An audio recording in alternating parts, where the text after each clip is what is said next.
ఇప్పుడు కథలు ప్రారంభమవుతాయి. ఈ కథలు సత్యనారాయణ స్వామి వారి యొక్క కథల్లో లాగానే 5 కథలు ఉంటాయి. స్వామివారి యొక్క షిరిడి సాయినాథుని యొక్క జీవిత చరిత్రను 5 భాగాలుగా విభజించి ఆయన జీవితంలో జరిగిన ముఖ్యమైనటువంటి ఘట్టాలను తీసుకొని వాటిని కథలుగా మార్చడం జరిగింది. కాబట్టి ఆ 5 కథలు కూడా నేను మీకు చెబుతాను. మీరు శ్రద్ధగా నిదానంగా వింటూ ఉండాలి. దయచేసి కథలు చెబుతున్న సమయంలో ఎవరు కూడా మాట్లాడకూడదు, నిశ్శబ్దంగా కూర్చోవాలి.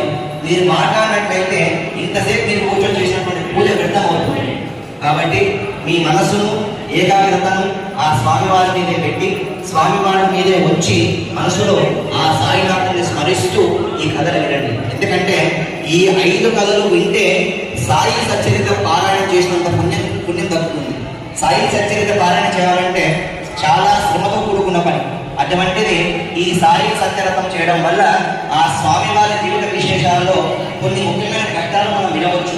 తద్వారా ఆ సాయి సచ్చరిత పారాయణ మనం చేసినంత పుణ్యం మనకు లభిస్తుంది. కాబట్టి అందరూ కూడా నిశ్శబ్దంగా కూర్చొని ఈ యొక్క కథ వినవలసిందిగా కోరుతున్నాము. అదేవిధంగా ఈ 5 కథలకు 5 టెంకాయ కొట్టాలి. కాబట్టి 5 లేకపోయినా పర్లేదు, నేను తెచ్చిన ఒక టెంకాయ ఉంటే ఆ టెంకాయను ఆ ప్లేట్లో పెట్టి ఆ ప్లేటు ఆ యొక్క పువ్వు స్వామివారి దగ్గర ఉన్న ఒక పువ్వు తీసి ఆ టెంకాయ మీద పెట్టి నమస్కారం చేసుకోండి. ఓం శ్రీ షిరిడి సాయినాథ దేవత కథ ప్రారంభ. శుక్లాం వరదం విష్ణుం శశివర్ణం చతుర్భుజం ప్రసన్నవదనం ధ్యాయే సర్వవిఘ్నోపశాంతయే. నారాయణం నమస్కృతం నరసింహం నరోత్తమం దేవీం సరస్వతీం చైవ లోకే ముక్తిరహేత్. శ్రీ షిరిడి సాయి సత్యరథ కథ ప్రారంభ. సత్యనారాయణ స్వామిని నివేదన చేసినట్లుగా 5 అధ్యాయములకు 5 కొబ్బరికాయలు కొట్టి నివేదన పెట్టవలను. లేచో పండుగ కానీ నివేదనగా పెట్టవచ్చు. మొదటి అధ్యాయం ప్రారంభము. భక్తులందరూ కూడా అతి శ్రద్ధగా విని తరించవలసిందిగా ఉన్నది. బొంబాయి రాష్ట్రంలో అహ్మద్ నగర్ జిల్లాలో కోపరగావ్ అనే తాలూకాలో షిరిడి అనే చిన్న గ్రామం కలదు. గోదావరి తీర ప్రాంతంలో పుణ్యమూర్తులు ఎందరికో జన్మించింది ఆ తీర ప్రాంతం. ఆ గ్రామంలో ఒకనాడు ముక్కు పచ్చరాలని ముక్త మనోహర స్వరూపుడైన 12 సంవత్సరాల వయసు గల బాలుడు గ్రామ ప్రజలకు అనుభవించాడు. ఆ బాలుడు ఊరి చివర ఉన్న ఒక వేప చెట్టు కింద కూర్చొని జ్ఞానముద్రలో కూర్చొని ఉన్నాడు. అది గమనించిన గ్రామ ప్రజలు ఆ బాలుని వద్దకు వెళ్ళి యక్షపక్షలు వేయగా అందులో ఆ బాలుడు చిరునవ్వుతో ఈ విధంగా చెబుతూ ఉన్నాడు. ఇది నా గురుదేవుని ఆజ్ఞ, ఈ స్థానమే నా గురుస్థానం అని పలికినాడు. ఆ సమాధానములకు తృప్తి చెందగా ఆ ప్రజలు ఆ ఊరి గ్రామాధికారిని తోడుకొని వచ్చి బాలని చూపించినారు. గ్రామాధికారి మందస్మిత సుందర వదనారవిందం అయినటువంటి ఆ బాలుని సమీపించి జ్ఞాన నిమగ్నుడిగా ఉన్నటువంటి ఆ యొక్క బాలుని చూచి గ్రహించి నిమ్మకుడై ఉన్నాడు. కొంతసేపటికి ఆ బాలుడు కళ్ళు తెచ్చేసరికి గ్రామాధికారి ఎదురుగా అనిపించాడు. గ్రామాధికారి బాలుని అధిక దృష్టిలో చూస్తూ నీవు ఎవరు, నీ ఊరేది, నీ పేరేది, నీకు ఇక్కడ కూర్చోబెట్టడంలో అంతరార్థం ఏమిటి అని ప్రశ్నించగా బాలుడు ఇదే నా గురుస్థానం, గురుదేవుడు దేవుడిని ధ్యానించుకున్నాను అని సమాధానం చెప్పాడు. దానితో తృప్తి చెందగా ఆ గ్రామాధికారి కోపంగా నేను కూర్చున్న ప్రదేశంలో ఏముంది మాకు చూపించమని చెప్పి ఆ బాలుని పట్టుబట్టాడు. ఈ చర్య జరుగు సందర్భంలో ఒకరి ఒంటిపై కంఠోపాదేవుడు ఆవహించి ఆ బాలుడు కూర్చున్న స్థలం తప్పి చూడమని చెప్పాడు. వెంటనే వారు తప్పి చూడగా లోపల వెళ్ళటకు మెట్లు కనిపించాడు. ఆ మెట్ల ద్వారా లోనికి దిగుచూడగా 2 జ్యోతులు పాదుకలు రుద్రాక్షలు కనిపించినవి. అది చూసిన గ్రామాధికారి నోట మాట రాలేదు. ఆ దృశ్యం చూసిన గ్రామ ప్రజలందరూ కూడా ఆశ్చర్యపోయి పశ్చాత్తాపంతో వారందరూ కూడా ఆ బాలుడి వద్దకు వెళ్ళి మా అపరాధం మన్నించి క్షమించవలసిందిగా వేడుకుంది. అందుకు ఆ బాలుడు సంతోషించి యథాస్థానంలో ఆ నాట్య పలకలను మూసివేయండి అని చెప్పి శాసించాడు. వెంటనే వారు ఆ పలకలను మూసివేసి యథాస్థానంలో పెట్టి విడిచి వెళ్ళిపోయారు. ఆ మర్నాడు గ్రామ ప్రజలు అక్కడికి వచ్చి చూడగా ఆ బాలుడు అంతరార్థమై ఉన్నారు. ఇది శ్రీ సాయి సత్యరథ 1వ అధ్యాయం సమాపనం.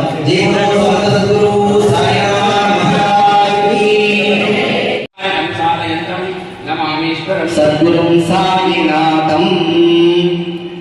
మంగళం శ్రీనివాసాయ మహనీయ గుణాత్మనే ధర్మార్థకామమోక్షాణాం ప్రవాదేస్తు జయమంగళం.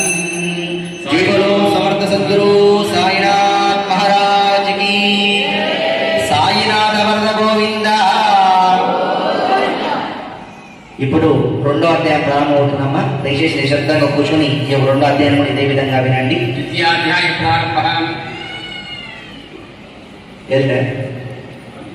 ఒకరోజు నీవు చాలా అలసిపోయి ఉన్నావు, కాస్త విశ్రాంతి తీసుకో, దమ్ము పీల్చుకొని వెళ్ళు అంటూ ఆ సాధువు చేతుల్లోని చిలుము కొట్టడానికి చిన్న గుడ్డకేక చూడుతూ ఉన్నాడు. మరి నిప్పు అన్నట్లుగా ప్రశ్నార్థకంగా చూస్తున్నాడు చాందుబాయి పాటిల్ సాధువు వైపు. అందులోనే సాధువు చేతిలోని శతకాలను నీలపై కొట్టాడు. వెంటనే ఆ ప్రదేశంలో అగ్ని ఏర్పడింది. అది చూసిన చాందుబాయి నోట మాట రాలేదు. సాధు చిలుమునకు నిప్పందించి తాను దమ్ము పిలిచి ఇలా అని అతని చేతికిచ్చాడు. పాటిల్ దమ్ము పిలుస్తూ ఉండగా, నీ బిజిలి గురించి వెతుకుతున్నావుగా, అదిగో అటు చూడు, అటు బిజిలి అని పిలవగానే పరుగున వచ్చి బిజిలి పాటిల్ దగ్గర నిలుచుంది. చాందుబాయి పాటిల్ ఆనందానికి అవధులు లేవు. వెంటనే చాందు పాటిల్ సాధు కాలపై పడి, మహానుభావ, మీరెవరో సామాన్యులు కాదు, నా పాలిట దేవుడిగా దర్శనమిచ్చి నా సేవ తీర్చి నా గుణాన్ని నాకు చూపించారు. మీ రుణంలో వాళ్ళలో ఒకటిగా అయిపోయి ఉన్నారు. ఊరు చివర గల ఒక పాల ద్వారకామాయిలో తన నివాసాన్ని ఏర్పరచుకొని ప్రతిరోజు ఇంటింట భిక్షాటన చేసి తెచ్చినటువంటి ఆహార పదార్థము తాను ఆశ్రయించి ఉన్నటువంటి మూగజీవాల ఆకలి తీర్చి మిగిలిన దానిని తాను భుజించి జీవితాన్ని సాగిస్తూ వచ్చారు. తన జీవిత కాలమంతా షిరిడీ గ్రామంలోనే గడిపి అక్కడే సమాధి చెందారు షిరిడీ సాయి. సామాన్య మానవులుగా మనందరి మధ్య తిరుగుతున్న ఆయన అతీత శక్తి సంపన్నుడు, త్రికాల జ్ఞాని, కారణ జన్ముడు, కలియుగ అవతార పురుషుడు అని చెప్పాలి. కలియుగ అవతార పురుషుడనే చెప్పాలి. అంతేకాక పంచభూతాలు పంచేంద్రియాలను తన గుబ్బిట్లో బంధించిన మహనీయుడయ్యి కూడా ఏమీ తెలియని అమాయకుడిలా కనిపించేవారు ఆ సాయి. ఆయన వెనక దాగి ఉన్న అనంత విశ్వరూపాన్ని ఎవరు చూడగలరు? వారి అతీత శక్తులను ఎవరు అర్థం చేసుకోగలరు? అవి సామాన్య మానవులకు అంతు చిక్కవు. ఒకనాడు షిరిడీ గ్రామంలో ప్లేగు వ్యాధి వ్యాపించి ప్రజలంతా భయభ్రాంతులకు లోనై ఉన్న తరుణంలో సాయి మాత్రం ఏమీ పట్టనట్లుగా ఆ యొక్క ద్వారకామాయిలో కూర్చొని గోధుమలు తిరగిలిలో పోసి విసురుతూ ఉన్నారు. అది చూసిన కొందరు స్త్రీలు ఆయనకు సహాయం చేయడానికి వెళ్ళి గోధుమలు విసిరి ఆ పిండి తమ కొరకు అన్నట్లుగా భావించుకొని 4 భాగాలుగా పంచుకొని వెళ్ళేటకు సిద్ధపడింది. అది గమనించిన సాయి వారిని పిలిచి, ఆ పిండిని విసిరింది మీ కొరకు అనుకుంటురా? కాదు కాదు, ఆ పిండిని తీసుకొని వెళ్ళి ఊరి చివర పొలిమేరలో చల్లి రండి అని శాసించాను. అందులోనే అంతరార్థాన్ని గ్రహించని ఆ స్త్రీలు వారి మాట కాదనలేక ఆ పిండినంతా ఊరి చివర పొలిమేరలో చల్లి వచ్చారు. అది జరిగిన మరు నిమిషము ఊరిలోని ప్లేగు వ్యాధి తగ్గి ప్రజలంతా సుఖ సంతోషాలతో గడిపింది. సాయిని అపార్థం చేసుకున్న ఆ స్త్రీలంతా విషయం తెలుసుకొని సిగ్గుపడి ఇలాంటి చిత్రమైన విచిత్రాలు చేస్తూ ప్రజలను రక్షిస్తూ ఉండేవారు సాయి. ఒక రోజు ఊహించిన విధంగా షిరిడీ గ్రామమున భీకరమైన పెను తుఫాను చెలరేగి ప్రజలంతా భయభ్రాంతులకు లోనై దిక్కుతోచని స్థితిలో పరుగున ఆ ద్వారకామాయికి వచ్చి సాయిబాబా కాలపై పడి మమ్మల్ని రక్షించమని చెప్పి వేడుకుంది. దయామయమైన ఆ సాయి తక్షణమే ఆ ద్వారకామాయి బయటకు వచ్చి ఆగు ఆగు అని చెప్పి ఆ యొక్క వర్షాన్ని శాసించు అని చెప్పి గర్జించిన వేగం కన్నా నిన్నగా గర్జించి పెను తుఫాను అన్నట్లుగా చేశారు. అది ఒక దైవానికే సాధ్యం, కానీ మనకు సాధ్యమా? మరొక సందర్భంలో దీపావళి పండుగ రోజు ఊరిలోని వర్తకుల వద్దకు వెళ్ళి బాబా నూనె అడగగా ఆ రోజు మామూలుగా నూనె ఇచ్చేవారు కూడా నూనె ఇవ్వలేదు. బాబా వెంటనే ద్వారకామాయి వద్దకు వచ్చి ఇంటిని ప్రజలలో పోసి దీపాలు వెలిగించారు. అది చూసిన వర్తకులంతా సిగ్గుపడి తలదించుకున్నారు. సామాన్య మానవులు భగవంతుని పరీక్షించడం ఎంత ఏమైన పని! చిటికెడు ఊరిలో భయంకరమైన రోగాలు మాటగలిగిన ఆ మహిమానుడు ఆ సాయినాథుడు. వారి లీలలు అనన్య సామాన్యం. ఆ శ్రీ షిరిడీ సాయి భక్తుల కథ 3వ అధ్యాయం పరిసమాప్తం. జై బోలో సమర్థ సద్గురు సాయినాథ్ మహారాజ్ కి. ఉన్నటువంటి ఒక కర్రతో చీ పో అని చెప్పి ఆ శూలకమును కొట్టి తరిమేసెను. వచ్చిన బంధువులంతా వారి వారి ఇళ్లకు పోయి బాబా మాట ఇచ్చి తప్పినందుకు మరుసటి రోజు వచ్చిన బంధువులంతా వారి వారి యొక్క ఇళ్లకు వెళ్ళిపోయింది. బాబా మాట ఇచ్చి తప్పినందుకు మరుసటి రోజు బాబా వద్దకు వెళ్ళి జరిగినదంతా చెప్పి, మీరు మాట ఇచ్చి తప్పినారు ఎందుకు బాబా అని అడగగా, అందుకు బాబా ఈ విధంగా చెప్పాను, ఈ యొక్క సాయి ఎప్పుడు కూడా ఇచ్చిన మాట తప్పడు. ద్వారకామాయిలో కూర్చొని నేనెన్నడూ కూడా అసత్యం పలకను.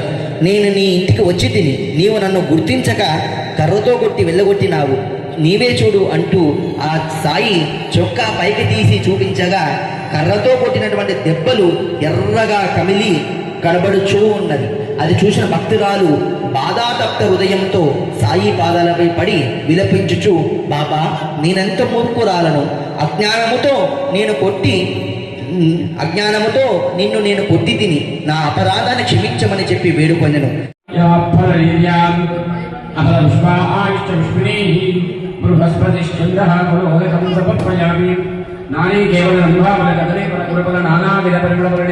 సమర్పయామి ధూపమాగ్రాపయామి స్థాపనదీపాంజలిం దర్శయామి ధూపదీపాంధ్ర నైవేద్యం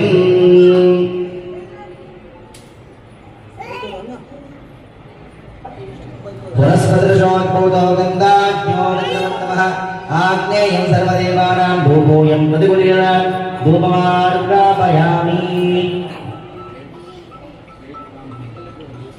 ద్వారకామాయిలో లేని సమయాన ఒక భక్తుడు ఆ ద్వారకామాయిని శుభ్రపరుస్తూ బాబా తల కింద తలగడగా వాడేటువంటి ఇటుక రాయిని పొర్రపాటున విరగొట్టాడు. ఆ విషయం తెలిసిన బాబా చాలా దుఃఖించను. విరిగినది ఇటుక కాదు, నా అదృష్టమే ముక్కలయ్యింది. విరిగినది ఇటుక కాదు, నా అదృష్టమే ముక్కలయ్యింది. ఇన్నాళ్ళుగా ఉన్న బంధం విడిపోయింది అని చాలా కలత చెందెను. తనకు అతి సన్నిహితుడైన భక్తునితో బాబా ఇలా అన్నారు, నాకు ఈ ద్వారకామాయిలో ఉండబుద్ధి కావడం లేదు, ఈ పూటీ కట్టిన మందిరంలో ఉందాం అన్నారు. దానిలోని అంతరార్థాన్ని ఎవరూ కూడా గ్రహించలేకపోయారు. 1918వ సంవత్సరం అక్టోబర్ 15వ తేదీన మధ్యాహ్నం ఆరతి పిమ్మట ఊటి శ్రీమాన్ దీక్షితులు వారందరినీ వారి బసాకు పంపి తనకు ఈ స్థలం బాగాలేదని ఊటీ కట్టిన మందిరానికి తనను తీసుకొని పొమ్మని పలికి బాయాజీ అనే భక్తుడి యొక్క ఒడిలో బాబా ఒరిగిపోయారు. బాయాజీ బాబా అని భీంకరంగా అరవగా ఓ అని పలికి బాబా తన దేహాన్ని విడిచారు.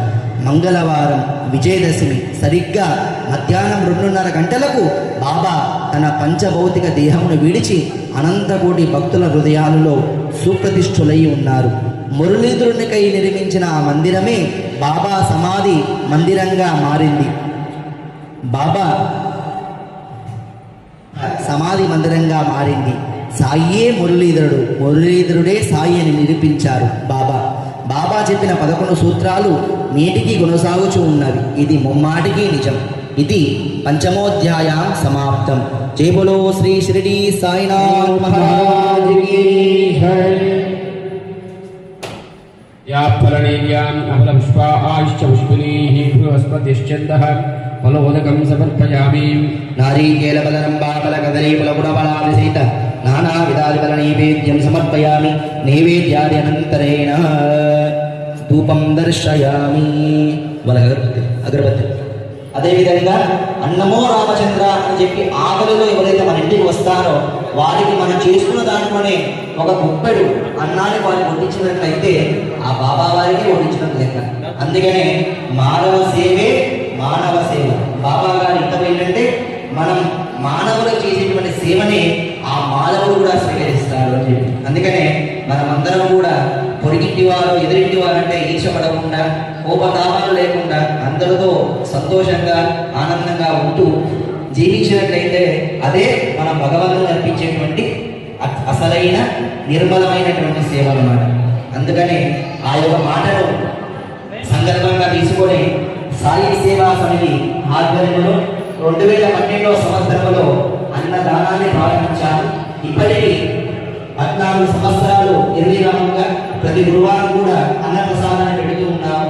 ఈ అన్నప్రసాదం పెట్టడం వల్ల పెబ్బేరు పూర్వపట్టణంలో ఉన్నటువంటి చాలా మంది ఇక్కడ వెంబేపుర మండలాన్ని వ్యాపార రీత్యా, వ్యవహార రీత్యా, బ్యాంకు రీత్యా, వ్యవసాయ రీత్యా ఇక వేరే కారణాల చేత ఈ వేరే గ్రామాల నుంచి వచ్చేటువంటి వేరే కారణాల చేత ఈ గ్రామానికి వచ్చే వేరే గ్రామం నుంచి వచ్చేటువంటి ప్రజలందరూ కూడా గురువారం రోజు ఎక్కడ తినాలి, ఎలా మన ఆహార పరిస్థితి ఎలా అని ఆలోచించకుండా బాబాకి వెళ్తే అక్కడ మనకు అన్నం దొరుకుతుంది, అక్కడ సాయి సేవా సమితి ఆధ్వర్యంలో అన్నదానం ఉంటుంది అని చెప్పి అనుకొని ఎంతో మంది కూడా ప్రతి గురువారం వచ్చి ఇక్కడ భుజించి వెళ్ళడం జరుగుతుంది.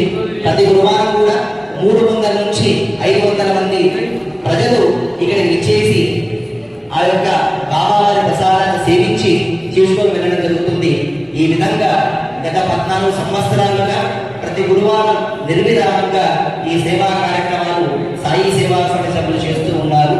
మానవ సేవే మాధవ సేవ అనేటువంటి బాబావారి పలుకులను వారు సంకల్పంగా భావించి ఈ కార్యక్రమాన్ని కోరుకున్నారు. కాబట్టి ప్రతి గురువారం కూడా బాబా ఆలయంలో అన్నప్రసాద వితరణ కార్యక్రమం ఎలా ప్రకారంగా జరుగుతూనే ఉంటుందని చెప్పి మీ అందరికీ తెలియజేయడానికి చాలా సంతోషిస్తున్నాను.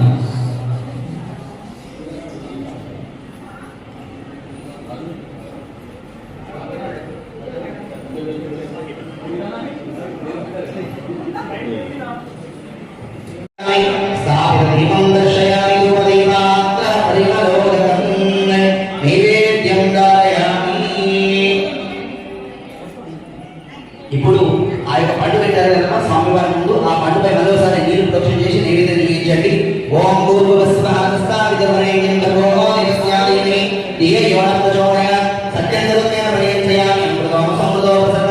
ప్రాణాయ స్వాహ ఇది చూపించండి. ప్రాణాయ స్వాహ, అపానాయ స్వాహ, జ్ఞానాయ స్వాహ, ఉదానాయ స్వాహ, సమానాయ స్వాహ, బ్రహ్మణే నమః.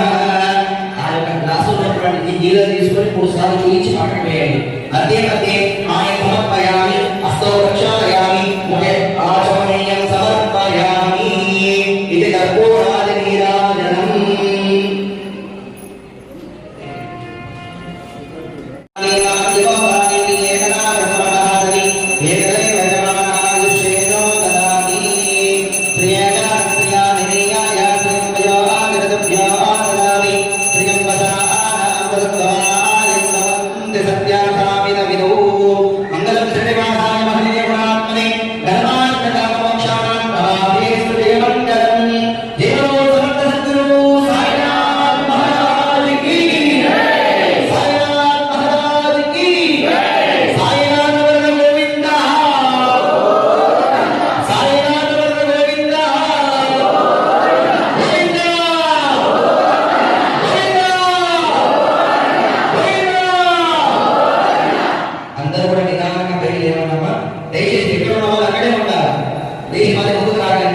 మీ యొక్క మండపం ఎక్కడంతో అక్కడే ఉండాలి. చేతులు అక్షంతలు పట్టుకోండి. ఓం రాజాయ సత్యస్థాయినే నమో దుర్గయే శరణాయ బ్రహ్మణే సమేతామాకామకం కామేశ్వరో వై ప్రమోదాలు కుబేరాయ వై శ్రవణాయ మహారాజాయ నమః. ఓం తద్బ్రహ్మ, ఓం తద్రాజు, ఓం తదాత్మ, ఓం తత్సత్యం, ఓం తత్సర్వం, ఓం తద్గురో నమః.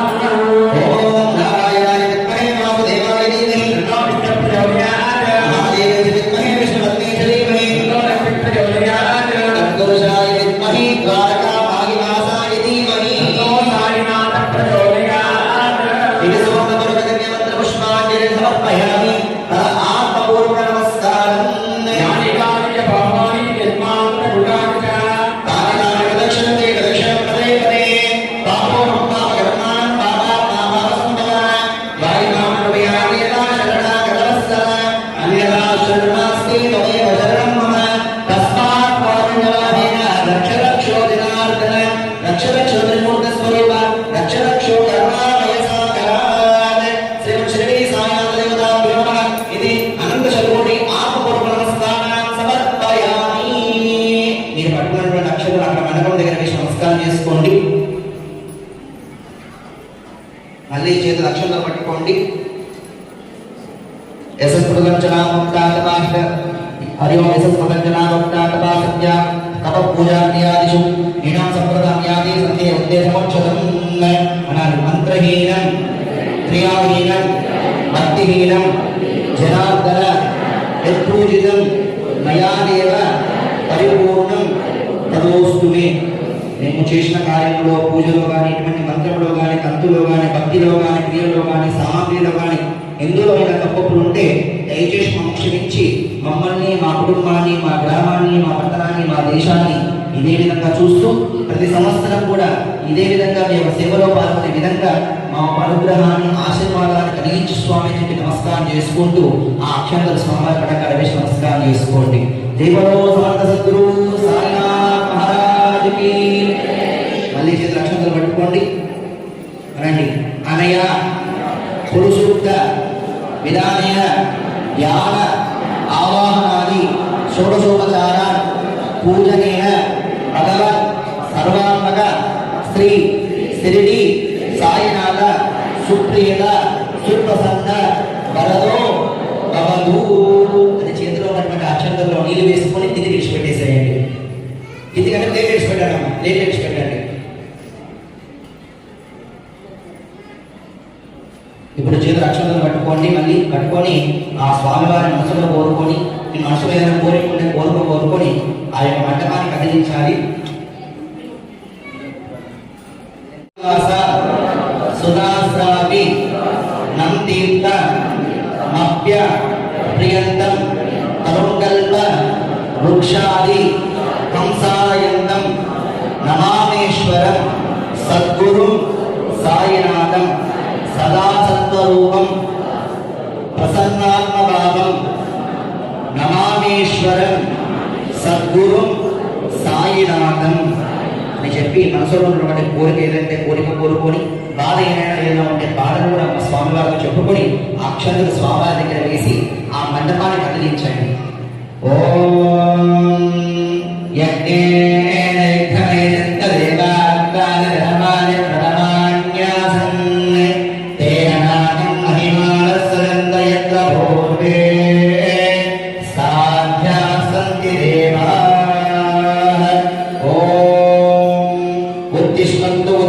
దేవతస్య రూపోదక ఉద్దిష్టంత దేవాయాం ఉద్దిష్టంత దేవతాభ్యో నమోస్తుతః. శ్రీమద్రమాసేన సత్యనారాయణ స్వామి శ్రీమతి శిరిడి సాయినాథ దేవతాభ్యో నమః. సర్వేభ్యో దేవతాభ్యో నమః. యథాస్థానే ప్రవేశయామి శోభనార్థే క్షేమాయ పునరాగమనాయ చ. పట్టుకొని కదిలిస్తూ నారాయణ నారాయణ నారాయణ అని చెప్పి 3 సార్లు చెప్పండి అమ్మ. నారాయణ